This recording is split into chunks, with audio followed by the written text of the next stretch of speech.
This is TorontoTV, and you're watching Youth Headquarters. We're your host, Nelson. And I'm Angela. So, Angela, do you know what date today is? Today, it's August 20th. That's right, Angela. And in 2 short weeks, our freshly minted high schoolers will walk into university. That's right, Nelson. So that's why our episode tonight focuses on what university is all about. We're going to be talking about how to manage stress, workload, etc., etc. And tonight we have our guests with us. Wow. And as you see, these 3 lovely ladies, let's give the mics over to them and let them introduce themselves. Hi, I'm Jenny, and I'm going to 3rd year Bachelor of Health Sciences at McMaster University. My name is Jane, and I'm also in Master for Health Sciences. My name is Jen. I'm also in Health Sciences, and I'm going into my 3rd year as well.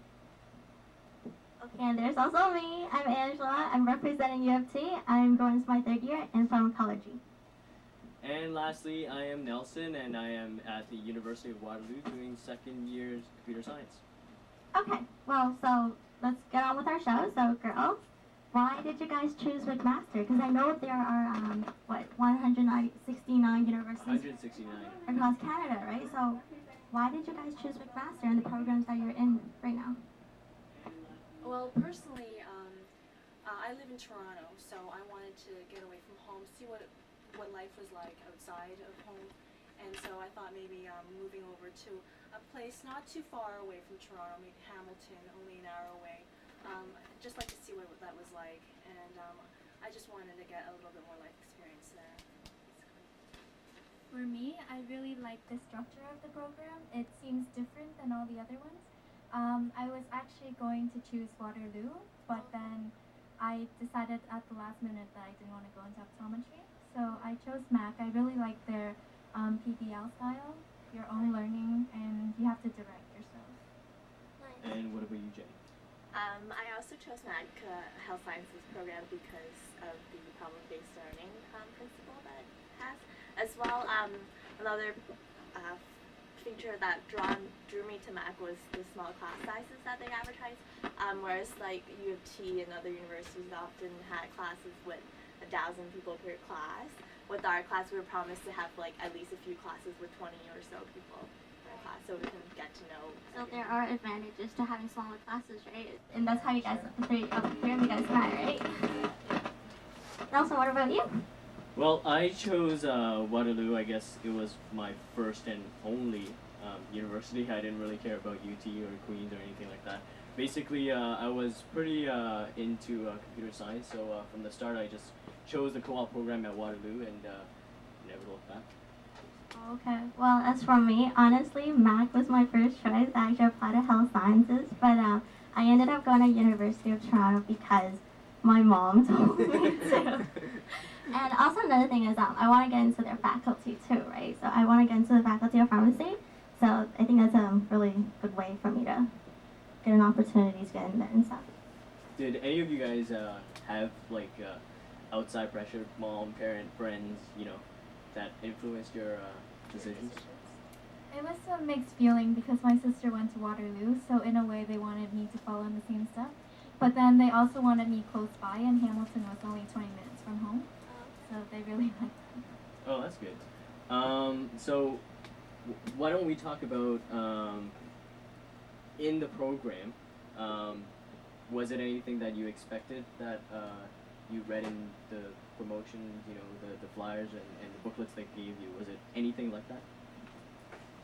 You guys want to talk about health sciences first? In terms of the student life, it wasn't exactly what I expected because there are students from all high schools with like top marks in this program. I expected to be somewhat competitive, but it turns out to be everyone is quite collaborative and people help each other out. So I'm really glad that it's actually that way. I also like the small class sizes. It was advertised to have very 20 so people per class in the health sciences classes, and I really enjoy that because you get to know other people. It's almost like high school in a sense. You've got that close-knit community, so I'm really glad that I chose Mac Health Sciences for that reason. Jen, what about you? I just feel the same way as the other two on this. Nelson? I think the workload at UW was a lot tougher than anything I expected. I just thought I'd put in a few extra hours, but it turned out to be a few extra days. And in a week, there's only 7 days, and I find that I wish I had like 2, 3 more.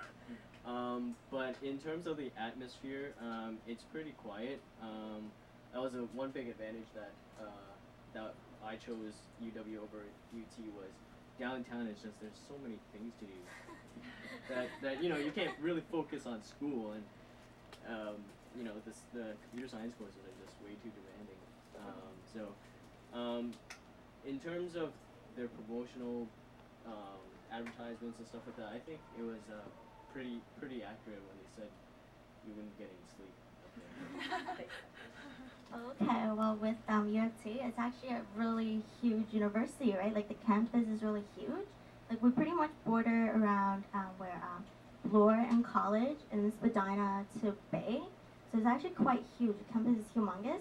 But then in terms of the program, I find it to be relatively competitive just because the class sizes are huge. Because I remember back in first year, in my biology class, we had 1,200 students in one lecture room. And there were more than one sessions. There were like 2 or 3 sessions. And I find that to be very overwhelming, very intimidating at first because like today I sit beside you, but tomorrow I sit beside somebody else that I don't even know. And it's really hard to make friends, I find. But after a while, when tutorials and labs starts, that's when you actually get to know the people. And I find that very helpful because, I love talking to new people, I love meeting new friends and things like this. Well, Angela, I just have one other question for you. Okay. You said the class has 1,200 people. Yes, it's huge. And so I think in order to accommodate that many people, the room must be pretty huge, right? Mm-hmm. If you had any questions for the prof, how did you ask? Did you scream, yell, wave your hands, jump up and down, or? Usually, people in the lectures, like, we don't pay attention. Like, honestly, people sleep. But when they do, they usually approach their TAs during tutorial sessions, or usually in the first day of class, the profs would give out their office hours, their email address. So the best way to contact them will be through email and to set up an appointment with them if you have like one-on-one personal questions about the course. Is that the same for Mac and Waterloo? Yeah, basically at Mac it's the same thing. I mean, the classes can be huge sometimes, and it's really hard to get any of your answers, to get your questions answered by the profs directly. It also takes up a lot of time during lectures, so it's best to either call the office or visit the office, email. However, there are some classes where the number is not very large, so after the lecture we could just come down and talk to the prof if we have a short question. Yes. How do you find the relationship between you and the professors or the TAs? Was it very alienating, or was it, kind of, hey, you know them and they know you, they recognize who you are, address you by your name, that kind of stuff? I think it just depends on which class, and the size really makes a difference. If it's a small health science class, then you tend to know the prof by the end of the year and the TAs as well. But we had some basic science like biology and chemistry in first year, and those classes were bigger. They were lecture hall style, so it's harder to get to know the prof. But if you have questions, if you end up going to see the prof a lot of the time, then they start to recognize you, and you can almost establish that kind of rapport with your prof as you would in high school. It really depends on how much you want to learn, how much you want to get out of your classes. And so, if you were to compare your high school teachers to your profs that you had, was there any huge difference? Like, did you have the kind of rapport that you had back in high school with your profs? Because for me, I just know a couple, not the entire high school staff. Basically, just 1 or 2 profs that you get to know in some of your classes. But I don't know about you.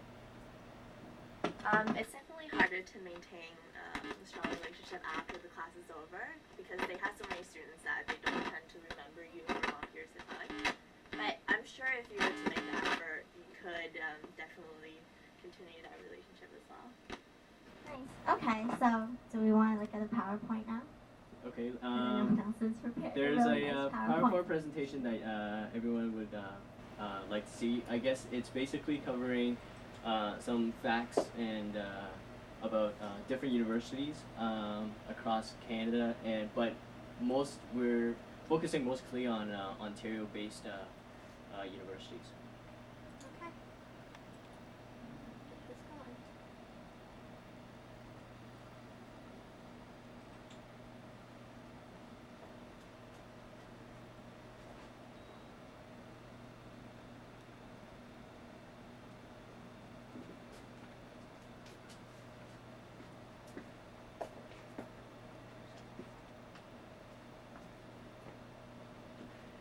Well, as you can see, the first couple of slides were on Maclean's top 10 in 2003. And right now we're just going through some of the universities in Southern Ontario. Right now we're at UT and McMaster, where these three lovely ladies are from. Here we have Queens. We don't have anybody from Queens. If you'd like to join us, please feel free to, call in. And now we have 12. York. And finally, Ryerson. I think that's the end of our presentation, right? I think you're right, Amy. Okay. So let's this. Alright. And show. Okay. There we go. Okay. I guess after this PowerPoint, what we'd like to talk about is more Personal. on a personal basis. Basically, what we'd like to know is what are some of the most memorable moments that you've had so far in university? We've all had, some experience in university with 2-3 years behind our backs. Anything worth remembering? I think for me, the best moment is just staying up late at night studying with your friends. And it's not even that you're studying. Sometimes you just get distracted about just life issues and you're just there, and you're all in the same boat, and you just sit and talk, and even though you have an exam or a test or something due the next day. It's just got some at the first. Yeah. And talk about your flip-flop story. Yeah, I met Jane in the study room because we both study really late at night. And it must have been 4 in the morning. The study room was very boring. It was monotonous, all the same colors. Anyway, so I got bored and I was looking on the floor, and there they were, these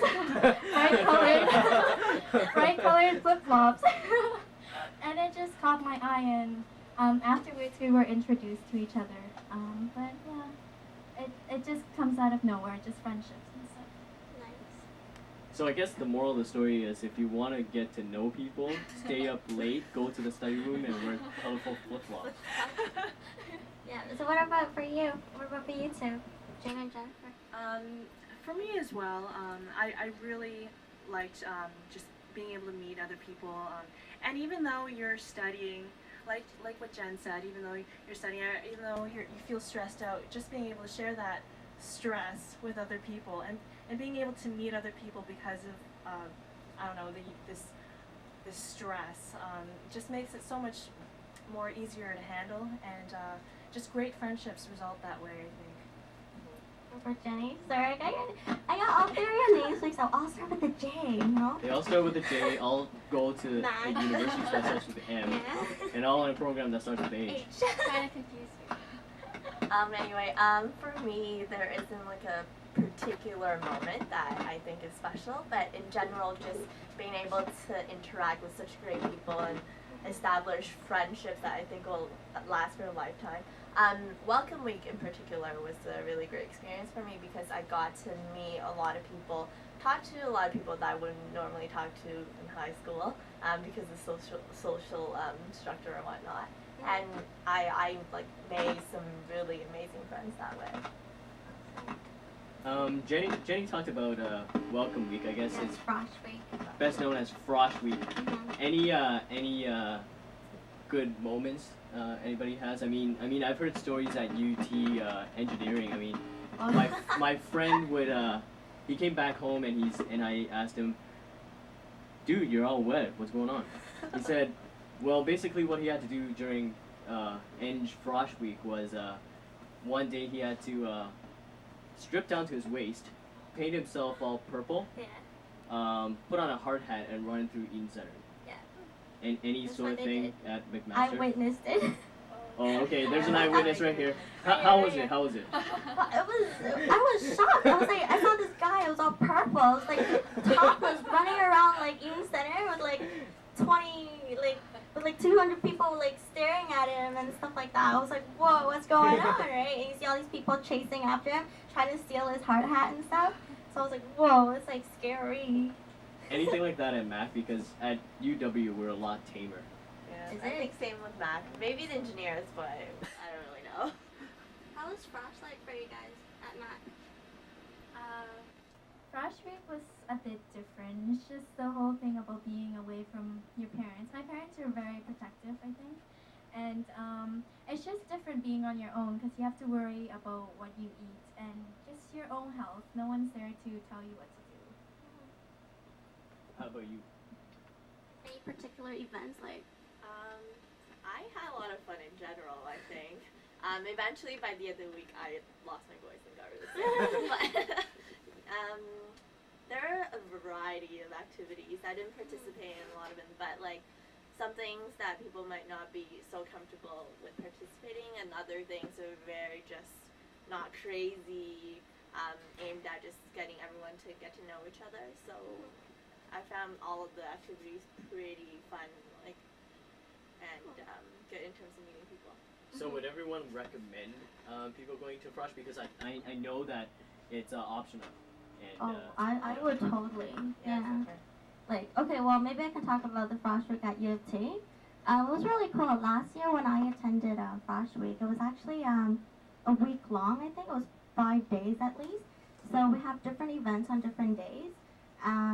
But the events are usually better at night. We go to like clubs, well, not clubs, but like dances. We have like bars, like drinking and stuff like that. And people just hang out. First year's getting Did you picked get up. IDs? Did I? Yeah. Actually, I was 17 when I was in first year, so I couldn't go to any of the events that they went to. So I pretty much stayed in my room and just and like, cried and stuff like that. But I know, but towards the end it was really cool, and the seniors were really good about it. Like they knew that I couldn't go, so like they secretly snuck me some like alcohol, and I was like, oh, okay. And then I actually got really well educated about drinks, like alcoholic drinks, beverages. Like I learned about the brands and like different coolers and everything. But towards the end, we had a parade. So we walked on Bloor down, I think, Yonge Street, and then we turned back into our King's College Circle. That's our front field. And that day, the different clubs at our school, like at the university, would come up and they'll have their own booth. They'll try to promote themselves, and they'll try to recruit new members and everything. And I think that's really cool. And today, actually, I brought some stuff from Frosh, from UFT here. Try to get this. This face. I have. Ta-da! I got all my t-shirts. So this is my sack bag from 2 years ago. And they used to have a lot of cool gadgets and stuff inside, like Lollipops food and like Tylenol, like all the essential stuff that first years might need. But I kind of pitched them all out. And then we got our t-shirt. This is a large. They kind of ran out of small and medium, so I got stuck with the large. It looks very faded. Do you wear it every day? I actually washed it before I bought it today. You can see some of the yellow stains, but yeah. And also, the last t-shirt that I got, this is specifically for my college. Because at U of T, there's, 5, 6 colleges. And I'm from Victoria, and this is our the t-shirt that we got for Frosh. Wow, it looks like you have so many t-shirts. Did any Frosh kids at Mac have so many shirts? I think we have a faculty t-shirt as well as your residence t-shirt. I paid for the package, but I came late, so they actually gave all the t-shirts away. No. I didn't end up with a residence t-shirt. Yeah. How did you guys find the Frosh kit? Was it basically? I think the idea of the Frosh kit was to educate the high schoolers coming into university about their surroundings, their faculty, classes, their residences, just to get them comfortable with the whole atmosphere and the environment. Was it any help though? To be honest, I didn't read a lot of the material that they gave me just because I was so caught up in the excitement that, I didn't want to.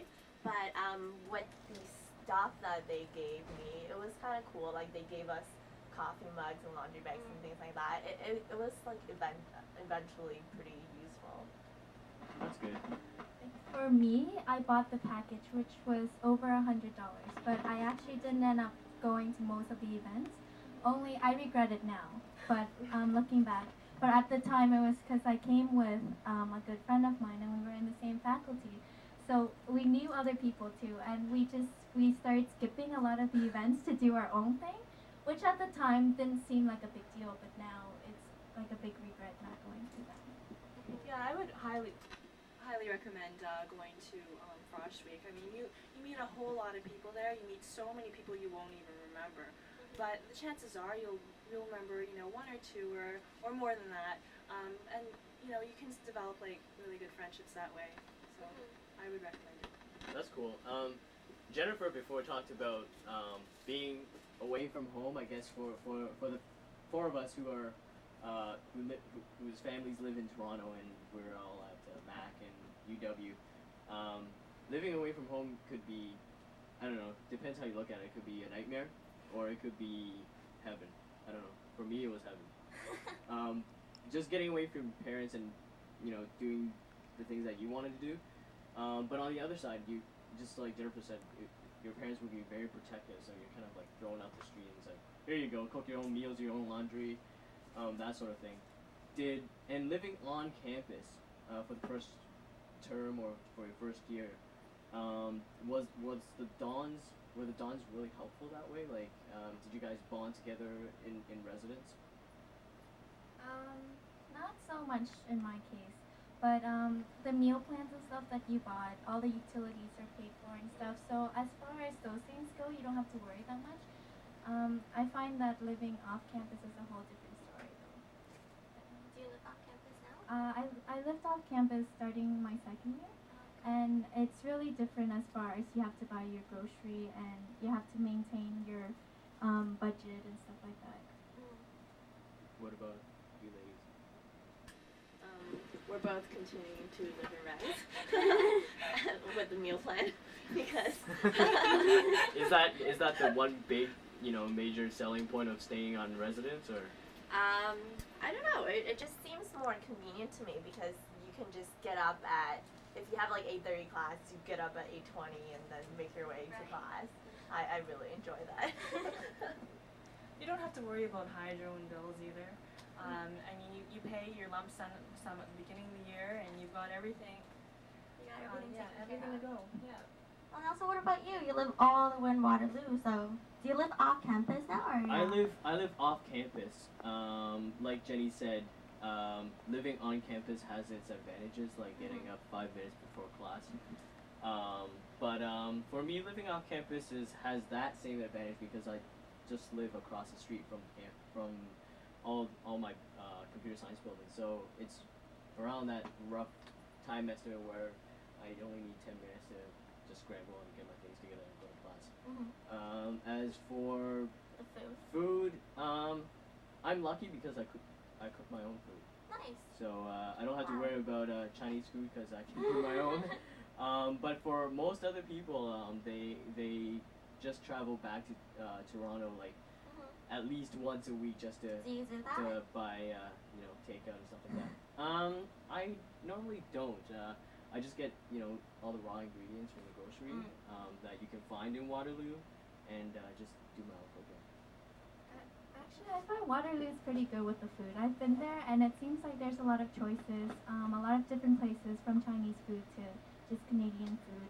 At McMaster, I find that by midnight, everything just closes, and usually it's just the pizza joints or whatever. There's not a lot of selection. I think instant noodles is a big fan of it. Yeah, my parents think I'm starving over there whenever I go back, and they provide me with a lot of food. Yeah. With during the school year though, I know with Mac, downstairs of our residence. There's always a pita place that's open till probably like 11 p.m. or so. So it's still pretty convenient, I think. And you, Angel? For me, well, first year I lived in residence, so I didn't have to worry about food. But the hours for our our cafeteria, they open at the weirdest hours. Like the dinner is so early. It's from 5:30 to 7, and my classes don't end until like 8. So I end up like eating nothing. So then me and my best friends will have to order takeout at like 12. So we usually get pizza or like Japanese food and stuff, which was fun. But now that I live off campus and I can't cook, but I'm lucky that I live downtown and I'm only 2 minutes away from Yonge Street, so I have a lot of variety. So I pretty much eat out every night. Yeah, that's that. That's cool. Now, as for living away from home without your parents, being on your own, and nobody telling you what to do, how does homework play in your everyday life? I mean, because there's a lot of people that just don't do it. They do, and they find that, you know, sometimes if they don't do homework, they get lost way behind, or they just, you know, for some reason they're pretty smart and they just breeze through the course. Has it been the same for you guys? What do you mean? Like, is it the same for us? Like, basically, do you do homework on a regular basis just because you need to catch up, or is it because of the marks? Because for us in Waterloo, homework consists of around 10% of our final mark. So, yeah. So basically our midterms are like 35, 40, and our final would be, you know, the bomb, where it's like, you know, you fail the final and you fail the course. You know, so if homework, you know, the students, for us, we see, oh, it's only worth 10%, why bother doing it, right? Because it doesn't gain, for us, any marks. So people tend to skip homework because they just say, oh, we'll just study for the midterm and final, and that's it. But I find that doing a lot of the homework helps. If you don't do the homework, you basically lose a lot of techniques and practice. Has it been the same like for you guys? It's basically the same for us as well. I mean, as the more problems you do, the more homework you do, the better your chances are at the midterm and the final. So even though they are worth not very much, I think it's always a good idea to do it. The thing is, I guess it depends as well on your other courses. Like, for example, if you have a 40% assignment due at the same time as homework that's worth 5%, then you've got to prioritize and do it accordingly. But if you can, if you have the time, you should do everything just to be maximally prepared. Yeah, it's easy to just sit there and say, yes, when I get to university, I'm going to do all the homework, I'll be on top of things, but it's really easy to lose track of stuff. And there's just like 1,000 things all due at the same time, so you really have to prioritize and see which one's more important. Sometimes you can't get to a certain problem, but you have to do something that's more important first. Any word on that, Jenny? I try to do all the homework even if they're not worth anything, just because I find that I do a lot better on exams and tests when I do. However, with second year, the workload dramatically increased, so I basically came to a realization that it's just not possible to complete all the homework sometimes, so you just maybe gotta pick the ones that you think are the most helpful, and if you have to cram at the end, like when exams are approaching, then just do those questions and make sure you get the concepts. Cramming is inevitable. It's not. Like, that's what everybody does. Cramming is, I guess, a daily routine. Pretty much. Speaking of daily routine, we're going to go to a clip. A short clip? A short clip of what a typical university student's day would look like. And this was taken downtown at the UT campus of a... See if you can recognize who the person is in the clip. Wait, that's not it. Is that it? That's the wrong file. Oh. Okay, let's see. Is that it? Music. Oh, what does it say? Music. This is music. My CD. Do we need the CD? Okay. Well, we'll let Nelson play around with this. I'm a computer illiterate. I don't even know where's the location. C drive. C drive. Music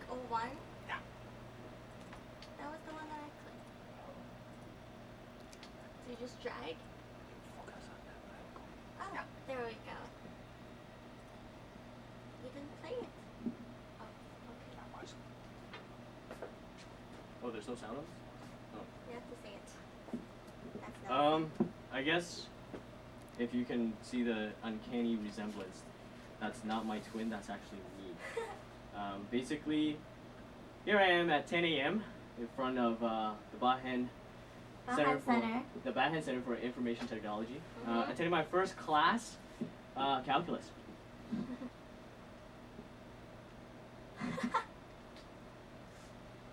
So right now I'm in front of the lecture hall, and I'm on my way in. Into the lecture room. See how big the lecture room is? It's very huge. big, and I'm a very studious person, so Are you gonna sit in the first row? no, I'm gonna sit at the props desk. See, Oh. I already like it already. It's really big and furnished, and I get my own monitor. And that place is And- actually new too, eh? Yeah, it looks pretty new. Yeah. Alright. So I'm going to take a seat right there. You are sitting in the first row. I always sit in the first row. Good. Good. Anybody that sits in the first row usually tries not to fall asleep in front of the That's so true. I try to do that first year, and then I start falling asleep. So I'm. So now it's 11 a.m. Okay. In the middle of my calculus class. Mhm. As you can see, I'm Wow. hard at work, Mhm. copying down notes. Mhm. Sometimes you have no idea what you're writing down, but you try to understand the material anyways. And you also got your laptop handy. I always have my laptop with me. Nice. That's something I'll have to invest in.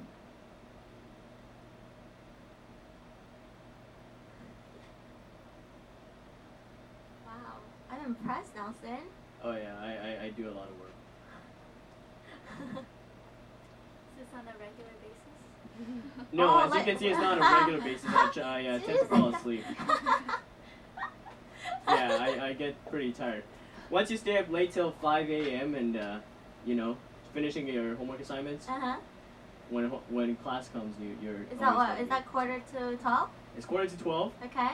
and it's almost the end of my Your lecture. my lecture. It's a 3-hour lecture, and as you can see, I'm pretty bored. Mhm. Oh yeah, I'm tired beyond belief. That's the. Oh, and here I am, Our typical lunch. The hot dog. hot dog stand in front of what Sid Smith? I think it's the Smith Building, Sid Smith, yeah. and they're pretty good hot dogs actually. They are. They're pretty big and they're pretty filling too. Yeah, for $2 you can get your How much pennies kind worth. of Wow. sick of them? Yeah, they're not much. That's a good deal. So Are now you in it's the after library? lunch, and I've made my way to the library with all my physics books, Mhm.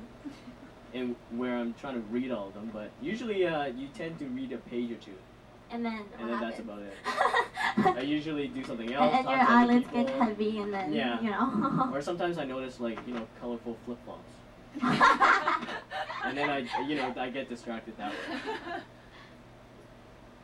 But I'm trying to be a good student, so I try to finish my homework first. And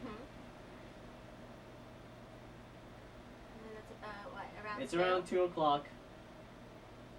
I'm still at the library, And look what he's doing. but Oh no. Lazy. not being very studious either. Start to 3. So it's 3. I guess I woke up, and to keep myself awake, I usually listen to music. It's very popular to just put on your headphones in the library and just Do you girls do that? You do that? it helps you concentrate. I guess my parents would say, don't listen to music, but I don't know, it helps. Yeah, I find it's relaxing. Is it? What kind of music do you guys listen to? When I study, Yeah. classical R&B. Classical, slow, quiet music. Yeah. So I see that you're in the lab now, eh? I'm at the lab, doing my computer science courses. What happened to the monitor? The monitor, when you, it's called a refresh rate, and whenever you film, it's always like that. Oh, is it? It's not the university's fault. Okay, good. That's what I thought.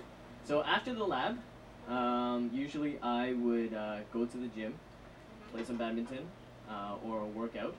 But in this case, I'm playing badminton. and it's a good way to exercise, relieve stress, do something other than sit on your bum and do right. I think I know what that is. I think that's the AC, right? That's the athletic center. That's the athletic center. Yeah, it's nice. Place is huge. That's around. So right now, after a very long hour of badminton, I don't know if you can tell, but I'm all sweaty. Right? I'm all sweaty.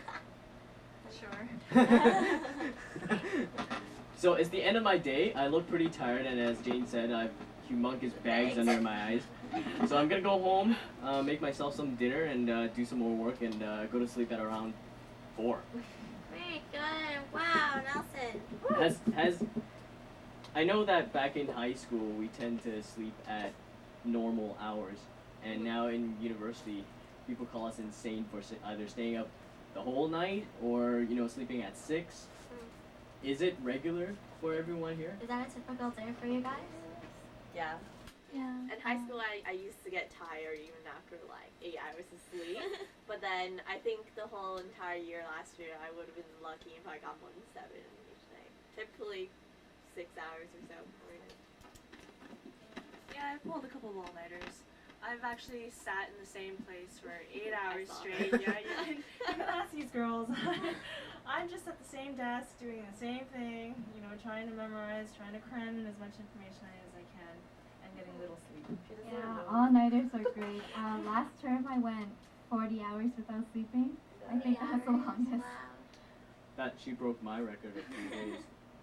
So, well, besides school, right? What sorts of extracurricular activities do you guys do? Like, are you guys part of like a sports team on campus, or do you guys volunteer or work or do anything? I went to it's a grade 6-7 class, and some grade 8s too, and we just help them prepare for math contests and stuff, and that's only a couple of hours a week. I tutor students at a downtown school in Hamilton, and I just help them with concepts in grammar and math. And I also do presentations for the Heart and Stroke Foundation on stroke and physical activity, the importance of sleep. Which apparently we don't get. Yeah, and that's about it, I guess. I do the Heart and Stroke thing with Jane as well, and in addition, I'm also a part of several clubs on campus as well, mostly related to community service. And another club that's within the Faculty of Health Sciences, so it's called the Interprofessional Students Council. So what it does is basically to make sure that students in different programs and the faculty can interact to make their learning environment more effective. Oh, you guys are so involved. What about you, Nelson? For the past couple of years, I've been at the badminton club, either as an executive or a member. I just play 3 times a week. I try to do other sports like going to the gym, swimming. I also was part of CUTC, ran out of University of Waterloo. Basically, it's called Canadian Undergraduate Technology Conference, and I was a team lead for the operations section. And basically, their conference was for all across the Canada, and it's open to all undergraduate students. And basically, we meet once a year, usually in Toronto somewhere. Last year it was held in Scarborough, and for 3 days at the Delta Hotel last year. It was all leading edge technology presented. So Bell was there, Microsoft, Sun. I guess this is more for the computer science eng students, but a lot of different faculties came out. There were booths for the medical students, ultrasound and stuff like that. Those were pretty neat. We had, you would think that since it was in Toronto, only Ontario students came, but we had people from Acadia, Nova Scotia, Simon Fraser from BC. They would either drive down. So all or, across Canada. Yeah, everybody came, and it was a pretty neat stuff. Well, with all these stuff that you guys have on your hands, like besides going all these extracurricular, how do you guys manage to manage your time? How do you guys cope with all these activities and everything? I think you just make time for these things. You really have to time manage. You have to learn about prioritizing your time. I think we take that for granted in high school because we're given so much time, and yet I don't know, we take it for granted. So now in university, you just have to try to make time for leisure, for academics, and prioritize it. Yeah, if you keep a routine, you kind of just get used to that lifestyle.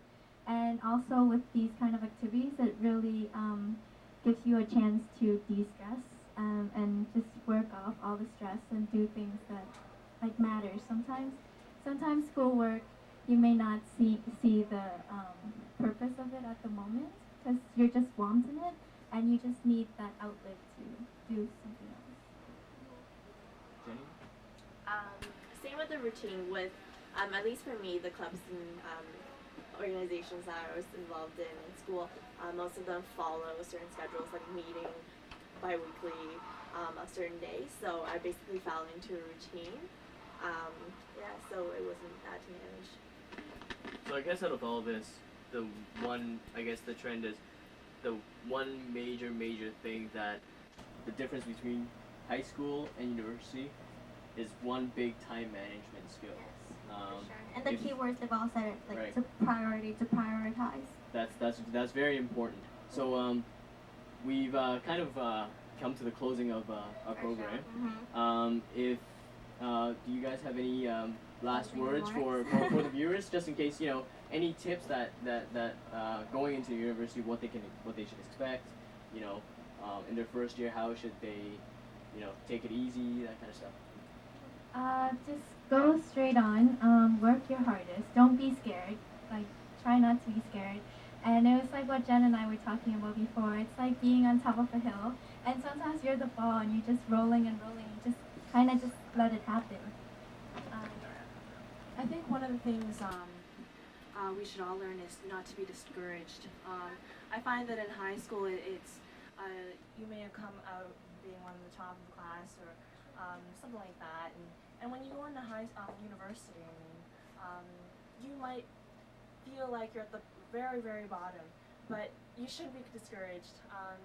You just have to keep on going, try your best, and that's all you can do, and I don't know, hope for the best as well. I guess my word of advice is to just try to do as many things that you enjoy doing. Doesn't really matter what other people are doing. Like sometimes with me first year, I felt that maybe I shouldn't be doing that because other people aren't. But then I really regret doing that. Take classes that you enjoy, not because you feel like you should be taking them, but because you like them. As well, when you're confronting problems and things like that with school, just ignore what everyone else is doing and just focus on yourself. Well, as for me, if you have the opportunity to participate in Frosh Week, do it. It's really worth it. And university, it's all about trying things out, meeting new people, seeing new things. Don't be afraid to make mistakes. Just go on, follow your heart, do whatever you want to do. I think networking is very important. Having a good core bunch of friends around you for the difficult times that you go through, or also to do homework together. 5 brains are better than 1, right? So if you've got a collective group, pretty much you can go through anything. Okay, well, I think that's all the time that we have today. Well, thank you, girls, for joining us tonight. And thank you, Nelson, because I know he's returning. He's going back to Waterloo soon. I'm going back to Waterloo in September. I know all you viewers out there are going to miss him lots. Oh, I'm going to miss you. And, well, wish you the best of luck, and you 3 too. And I guess next week it'll be me and somebody else. Well, I guess you'll just have to be suspenseful as to who the new co-host for Angela will be. But I'm pretty sure that they'll do a great job. Angela's a great young lady and to work with.